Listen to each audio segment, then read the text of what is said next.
나의 생명 되신 주 주님 앞에 나아갑니다. 주의 흘린 보혈로 정케 하사 받아주소서. 날마다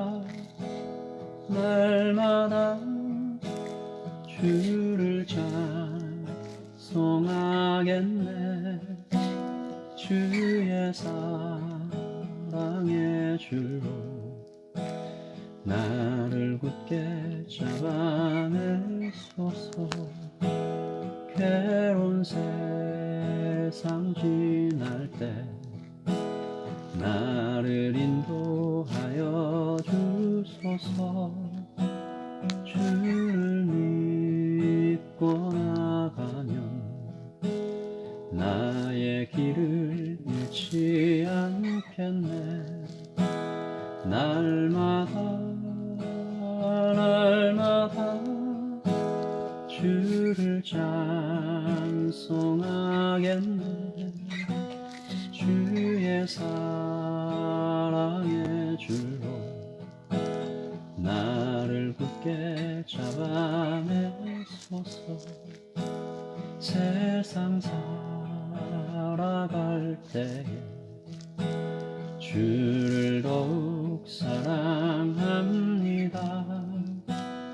밝고 빛난 천국에 나의 영혼 들어가겠네.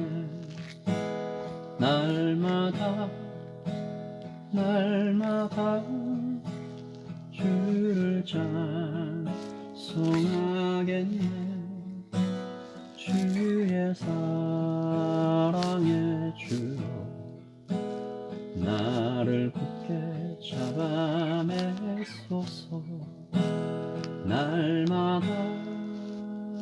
날마다 주를 찬송하겠네.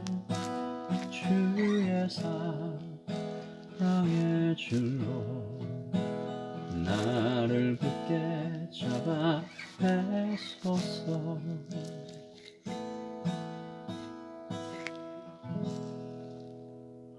아멘. 오늘 우리에게 주신 하나님의 말씀은 사사기 11장 1절부터 11절까지 말씀입니다.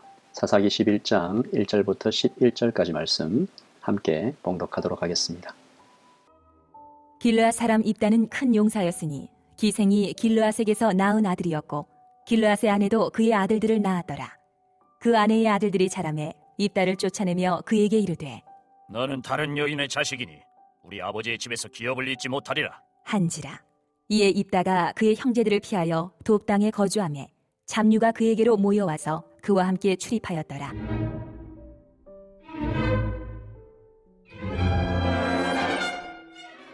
얼마 후에 암몬 자손이 이스라엘을 치려하니라. 암몬 자손이 이스라엘을 치려할 때에 길르앗 장로들이 입다를 데려오려고 돕 땅에 가서 입다에게 이르되 우리가 암몬 자손과 싸우려 하니 당신은 와서 우리의 장관이 되라.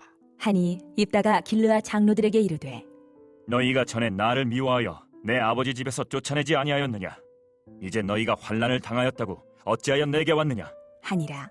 그러므로 길르앗 장로들이 입다에게 이르되 이제 우리가 당신을 찾아온 것은 우리와 함께 가서 암몬 자손과 싸우게 하려 함이니 그리하면 당신이 우리 길르앗 모든 주민의 머리가 되리라. 하매 입다가 길르앗 장로들에게 이르되 너희가 나를 데리고 고향으로 돌아가서 암몬 자손과 싸우게 할 때에 만일 여호와께서 그들을 내게 넘겨주시면 내가 과연 너희의 머리가 되겠느냐? 하니 길르앗 장로들이 입다에게 이르되 여호와는 우리 사이의 증인이시니 당신의 말대로 우리가 그렇게 행하리이다. 하니라. 이에 입다가 길르앗 장로들과 함께 가니 백성이 그를 자기들의 머리와 장관을 삼은지라. 입다가 미스바에서 자기의 말을 다 여호와 앞에 아뢰니라. 아멘. 하나님의 말씀입니다.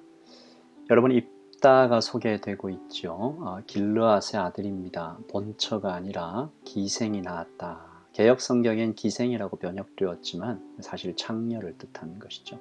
입다가 얼마나 무시를 당하며 자랐겠어요. 어릴 때는 그나마 본가에서 배다른 형제들과 함께 자라긴 했지만 나이가 들자 결국 쫓아냄을 당합니다. 아마도 유산을 상속받지 못하게 하려는 것이 그 주된 이유였을 것인데 내쫓을 때 그 형제들이 이 말을 직접 하면서 입다의 가슴을 찌릅니다. 오늘 말씀 2절을 공동 번역으로 읽어보면 너는 바깥 여자에게서 난 놈이야. 그러니 너는 우리 아버지의 재산을 조금도 가질 수 없다 하면서 그를 쫓아내었다. 여러분, 단순히 집에서 그냥 쫓아낸 것만은 아니었던 것 같습니다. 입다가 형제들을 피하여 도망하였다라고 3절에서 기록되어 있는데요. 위협을 받았다라는 것이죠. 그가 형제들의 위협을 받아서 고향을 떠나야만 했습니다. 돕 땅까지 도망쳐야만 했는데 아예 본향을 떠난 것이죠. 마음의 상처, 목숨의 위협, 친구도 없는 낯선 땅에 그야말로 버려진 것 같은 인생을 살기 시작했습니다. 여러분, 입다가 어떻게 살아갔을까요? 몇 가지 선택지가 있을 것 같습니다. 첫째, 될 대로 되라. 술과 쾌락과 방탕에 빠져서 시간을 그냥 낭비해버리는. 둘째, 내 처지가 어찌 이렇게 불쌍한가 비관하고 우울과 비탄에 빠질 수도 있겠죠. 셋째, 복수하자. 나를 이렇게 만든 놈들 가만두지 않겠다. 복수의 칼을 갈면서 적개심을 키워갈 수도 있을 것입니다. 오늘 말씀 3절을 공동 번역으로 읽어보면요. 그래서 입다는 자기 형제들을 떠나 돕이라고 하는 지방에 도망가서 살았는데 그 다음 말씀이 놀랍죠. 건달패들을 모아 비적대의 두목이 되어 있었다. 여러분, 말하자면 이 나름의 군대를 만든 것이죠. 간단한 일이 아닙니다. 건달패들이 어떤 사람들이에요? 상처가 많은 사람들, 절제하지 못하는 사람들, 충성심도 없고 범죄를 일삼는 사람들. 입다는 이런 사람들을 어떻게 모아서 훈련까지 받게 했을까? 이 잘 상상이 되지 않는 모습인데요. 입다는 그러나 그들에게서 아무 연고도 없이 들어간 그 땅에서 그들에게서 신뢰를 얻고 그들의 리더가 되어서 강력한 군대를 만듭니다. 그러던 어느 날 길르앗의 장로들이죠. 즉 자신을 쫓아냈던 무리들 중에 리더들인데 그들이 입다를 찾아옵니다. 오늘 말씀 5절 보시면 길르앗 장로들이 입다를 데려오려고 돕 땅에 가서 입다에게 이르되 우리가 암몬 자손과 싸우려 하니 당신은 와서 우리의 장관이 좀 되어 주십시오. 우리는 이 말에서 두 가지를 알 수가 있죠. 입다와 그의 무리들이 단순한 비적대가 아니었습니다. 아까도 말씀드렸지만 군대가 된 것이죠. 무용담이 크게 소문이 났다라는 것입니다. 무적의 군대, 무패의 군대, 그 위용이 대단했던 것 같습니다. 그리고 둘째, 길르앗의 장로들이 굉장히 다급해 보입니다. 절박했다는 것이죠. 오죽하면 쫓아낸 입다를 찾아올까. 무슨 말이에요? 길르앗의 그 많은 아들들 중에 리더가 될 만한 사람이 한 사람도 없었다라는 것입니다. 입다는 이 길르앗의 장로들을 쫓아내지 않습니다. 한번 크게 꾸짖기는 하지만 그들의 요청을 아예 묵살하거나 위협하거나 모욕하지 않습니다. 그리고 그의 대답에서 우리는 그가 어떻게 건달패들의 두목이 될 수 있었는지, 고통 속에 함몰되지 않고 미래를 준비할 수 있었는지 알게 됩니다. 오늘 말씀 9절이죠. 입다가 길르앗 장로들에게 이르되 너희가 나를 데리고 고향으로 돌아가서 암몬 자손과 싸우게 할 때에 만일 여호와께서 그들을 내게 넘겨주시면 전쟁의 승패가 하나님께 달려 있음을 고백하고 있는 것이죠. 그리고 11절에 가서도 미스바에 이르렀을 때 입다는 다시 한번 이 고백을 똑같이 하나님께 올려드립니다. 전쟁은 하나님께 속한 것이다. 여러분, 살다 보면 입다처럼 이렇게 애매히 고난받을 때가 있죠. 억울하게 누명을 쓸 때가 있고 참 믿고 사랑했던 사람들에게 배신을 당하는 일도 생깁니다. 입다가 내가 태어나고 싶어서 이 집에 이렇게 태어난 것도 아닌데 누구의 아들이라는 이유로 내쫓김을 당하고, 여러분 인종이나 생김새나 내가 어찌할 수 없는 것들로 비난당하고 모욕당할 때 우리의 마음이 참 많이 추락하지요. 여러분, 이런 일이 입다에게만 있는 일은 아닐 것입니다. 그럴 때 우리가 오늘 말씀을 통해서 기억해야 할 것이 있습니다. 여러분, 하나님께서 다 아십니다. 입다가 당한 억울한 일들, 마음의 상처, 사망의 음침한 골짜기 같은 상황을 하나님께서 모두 아십니다. 그리고 하나님께서 그 모든 상황에 함께 하십니다. 길르앗을 떠나서 내쫓김을 당해 돕당으로 가는 그 길의 여정까지, 또 그 땅에서 어찌어찌 정착하는 모든 순간에, 정착이 쉬웠겠어요?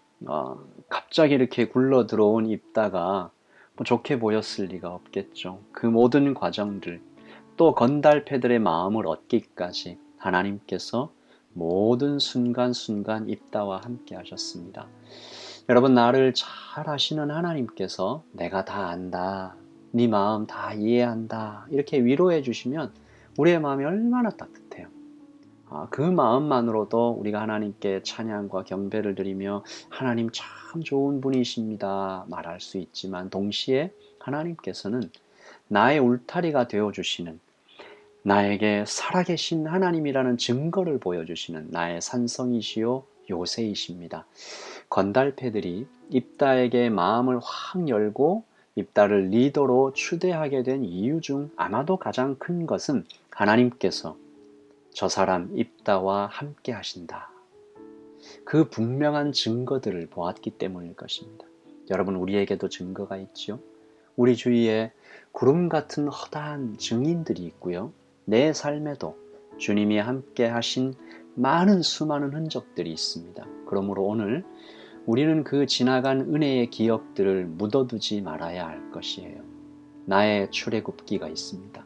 나의 시편, 나의 사도행전을 우리가 기록하고 기억해야 합니다. 우리 삶 가운데에도 홍해를 건너게 하신 순간, 골짜기와 구덩이를 빠져나오게 하신 하나님, 우리가 매일 아침 찬양하고 성령께서 함께 하셔서 베푸신 기적들을 기억하고 또 기억하며 우리가 고백하는 것입니다. 하나님, 나는 혼자가 아니군요. 하나님 다 알고 계시군요. 하나님이 함께하고 계시군요. 그리고 입다가 그 모든 과정 동안 하나님 나와 함께 하신다, 하나님 나를 잘 아신다 고백하면서 그 길을 외롭지만 하나님과 함께 오롯이 우직하게 걸을 때 결국은 하나님께서 입다를 높여주십니다. 할렐루야. 내가 높아지려고 하면 언젠가 끌어내려지죠. 그러나 만물의 주관자께서, 우주의 창조자 하나님께서 나를 높여주신다 하면 누가 막을 수 있겠습니까? 여러분, 우리가 기가 막힌 역전의 드라마를 오늘 말씀에서 읽고 있지 않아요? 쫓아냈던 사람들, 욕하며 무시하던 사람들이 입다 앞에 와서 머리를 숙이며 부탁합니다. 여러분, 그렇습니다.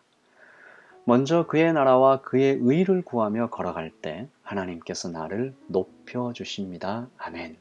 그때 우리가 꼭 잊지 말고 그 순간에, 내가 높여지는 그 순간에 오직 하나님 영광 받으소서 기도해야 할 것입니다. 우리 사도의 고백처럼 말이죠.